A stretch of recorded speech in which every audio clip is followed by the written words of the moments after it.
નમસ્કાર મિત્રો આપની સાથે હું છું પિનલગીરી ગોસ્વામી। આજે તારીખ 15 નવેમ્બર 2024 આજે દેવ દિવાળીનું પર્વ છે, ત્યારે આજે વહેલી સવારે એક માઠા સમાચાર સામે આવી રહ્યા છે।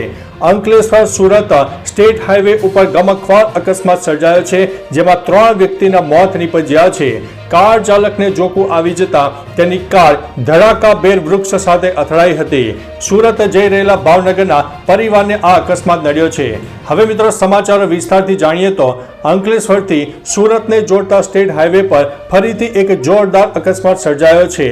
હંસોટ તાલુકાના સેરા ગામની નજીકથી પૂર ઝડપે પસાર થઈ રહેલી કાર ધડાકાભેર વૃક્ષ સાથે ભટકાતા આ અકસ્માત સર્જાયો હતો, જેમાં કારમાં સવાર 2 લોકોના તો ઘટના સ્થળે કમકમાટી ભર્યા મૃત્યુ થયા છે, જ્યારે અન્ય એક વ્યક્તિને ઈજા પહોંચતા સારવાર અર્થે હોસ્પિટલમાં ખસેડવામાં આવ્યો હતો। જોકે સારવાર દરમિયાન તેમનું પણ મોત નીપજ્યું છે। આમ અકસ્માતની આ ઘટનામાં કુલ 3 વ્યક્તિઓના જીવ ગયા છે।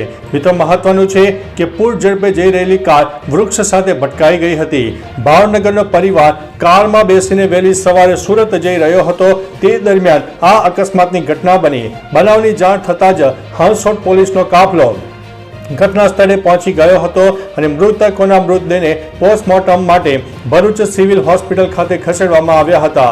વહેલી સવારના સમયે કાર ચાલકને જોખું આવી જતા આ અકસ્માત સર્જાયો હોવાનું પ્રાથમિક અનુમાન લગાવવામાં આવી રહ્યું છે। જોકે બનાવની વધુ તપાસ હવે પોલીસ ચલાવી રહી છે। તો ચાલો મિત્રો, ફરીથી એક નવા સમાચાર લઈને મળતા રહીશો। ત્યાં સુધી અમને રજા આપશો। નમસ્તે।